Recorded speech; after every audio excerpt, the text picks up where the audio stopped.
I think we producers can all agree on two things.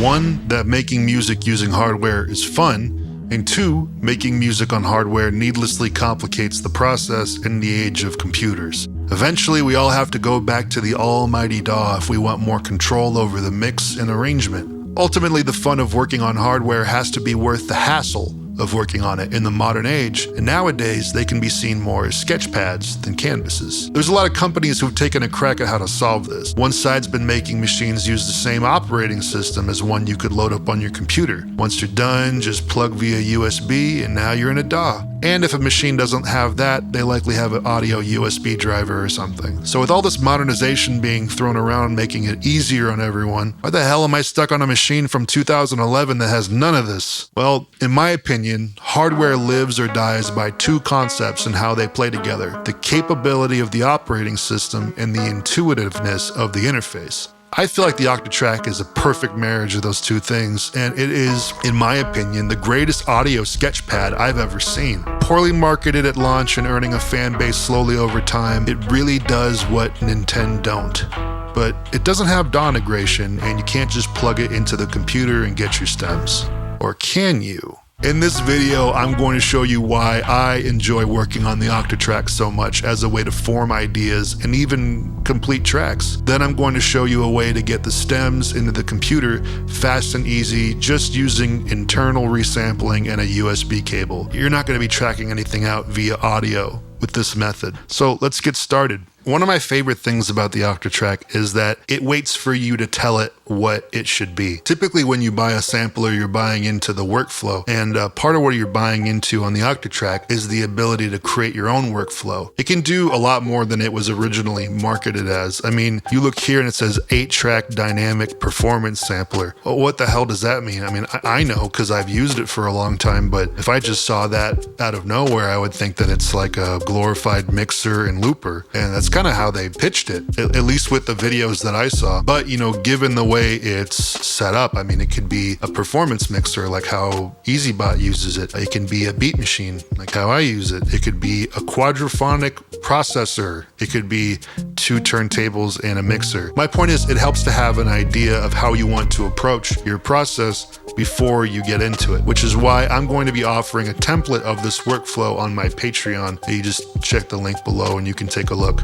By default, when you turn the machine on, you have 8 tracks that are pulling samples from the compact flash card, which is basically acting as its hard drive. So they're basically just streaming samples. But if you double tap one of these buttons, this is the same thing, but it pulls from the internal RAM, so it's faster to access the samples. And then there's a couple extra things you can do with it sound processing wise. And then you have through neighbor pickup. I mean, these are important, but not necessarily for today. Today, we're just going to be within the flex and the static machines. Track 1 is flex, and then tracks 2 through 8 are going to be static machines. So that means track 1 is pulling from the RAM, and the other tracks are pulling from the memory in the hard drive, the compact flash card. And this is an important point because of how I'm going to be processing the audio after we're done, so that way we can just drop these things onto the computer. Another special thing about the Octatrack is that it doesn't just have one place to store a sample that it just recorded. It has 8 little purgatories of RAM space. So when you record something and it keeps the audio, it doesn't ask you immediately, do you want to save this or not, like on another machine. It just says, okay, it's in here now, and it's up to you to remember to save it, or else you're gonna lose it if we, shut down or record over it or something. But the way that this is laid out is very open-ended, and that's going to help us with the other thing that we need in order to make this sort of fast process work. First off, I'm going to go in here, go to memory, and I'm going to turn on dynamic recorders. What this means is, by default, each of these recording buffers that they call them, but these little purgatories, they're only 16 seconds long. So by default, you can't record more than 16 seconds at a time. And that's frustrating. With dynamic recorders, it says you can record as long as you want, as long as you have RAM. There's 80 megabytes of RAM. It's kind of like a game where you have to think about how much space is left here or there. It's an efficiency puzzle, basically. Track 1 is going to be the drums. I'm going to bring in a drum loop, something that we can just loop pretty quickly. We'll just use that for now. Now, just so that way it sounds more pleasant as this keeps looping, I'm just going to put a filter, a high pass and band pass, so we can tame the sound a little bit and just give it some shape so that way we feel confident building on top of it. And then on top of that, we're also going to bring in an equalizer, and we're going to bring up the kick area a little bit and then take out from the highs a little bit.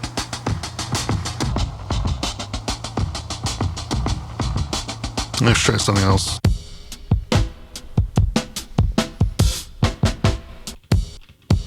And that's really all I need.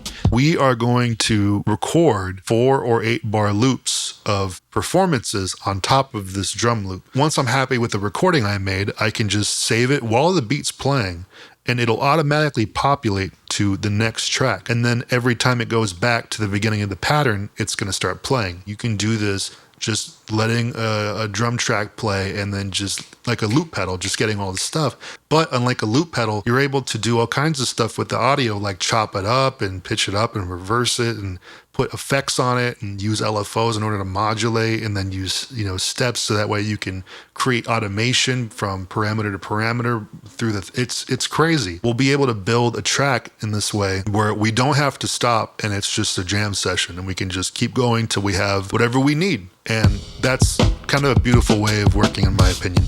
Let's turn up the direct signal from the keyboard so that way we can hear what we're doing.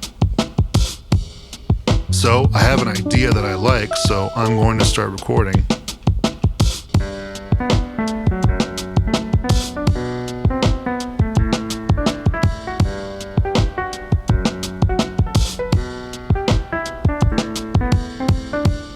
So I think I like that. There was one part where I fudged up, but I guess I could fix that.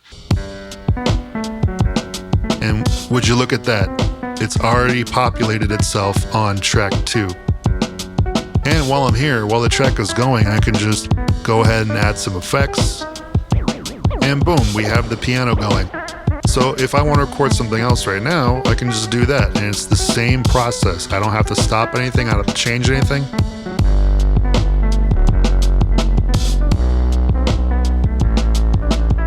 And we got that. So without stopping the track, we're going to hold function and we're just going to save this recording.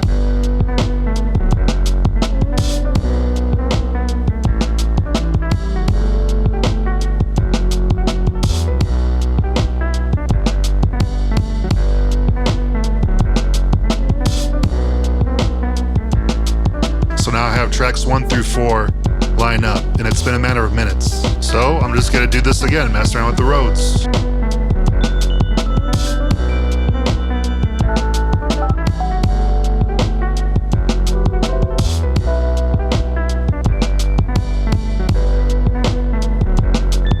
Track 5 with the Rhodes, unlike the first 4 tracks, is now 8 bars long. So if I go back, I can take a look. Now I'm just messing with it.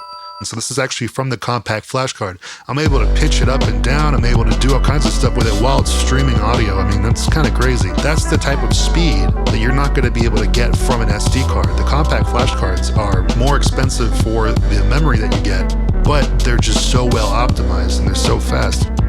So what I'm doing instead is I'm actually reversing the entire sample, and then I'm going to put it through a reverb.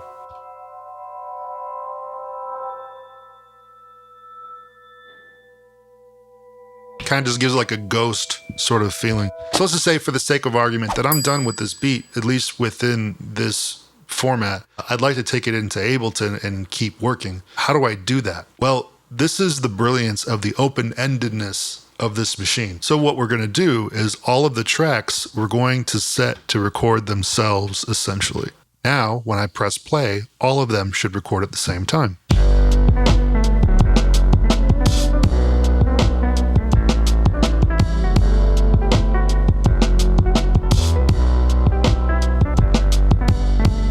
And I just recorded what I needed to record. I have 5 tracks of audio that are being held onto these buffers. If we look into one of these tracks, we can see that that's what we recorded. We go to the second track, we recorded the piano. We go to the third track, we recorded the bass. and whatever that thing is. If I were to suggest one thing before you do this is to make sure that you don't have the level knob adjusted to anything other than 127, because that volume attenuation is not going to make it into your computer. If you want something to be louder or softer than other parts of the song, then use the volume knob, not the level. That will bake it into the stems, and it's internal resampling, so you don't have to worry about signal to noise ratio. Okay, we have the whole section that I want. Now I can take this into Ableton and build on it. So let's do that. All I have to do is go to System and hit USB disk mode. Now this is essentially just turning the Octatrack into a hard disk drive for the computer to look at. So I can go in here and I can see No Name is actually my Octatrack. So there's one folder, it says set. Let's go down to JMB 81. Can you believe it? That's how many beats I've made on camera for this channel and the Twitch stream. So now I see right here, 1 through 5, just like I had recorded. And I'm going to drag these into a new folder on my desktop called Octatrack Song. And there we have it. So if I open up Ableton, and I'm just going to drag and drop files here. Now, you can do quantized live recording where you just record 4 bars straight and then it stops recording. But I like the freedom of being able to record 8 bars or 12 bars or 16 bars if I want to. So I don't do that. So the trade-off for me there is I will record more than the bars that I need. It'll be like, 4.5 bars because I'll stop it after everything's done. So what I have to do is I just have to exit this mode. And I load back into, the Octatrack as it is. And then I'll just look at the tempo of what I did, 82. I just go in here to set it to 82. And then I just make sure all these tracks are not warped.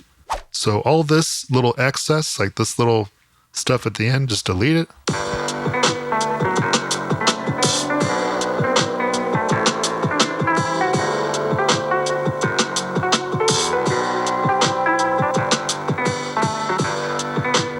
And obviously you would go in here and you would rename stuff and make them different colors. But yeah, now you have the ability to take these stems and create your own arrangements and time stretch in here and chop and all that kind of stuff. So yeah, that's it, I guess. I just wanted to show you how quickly you could build on the Octatrack once it's set up for what you want to do. Again, I'm going to leave the template that I used for this in my Patreon.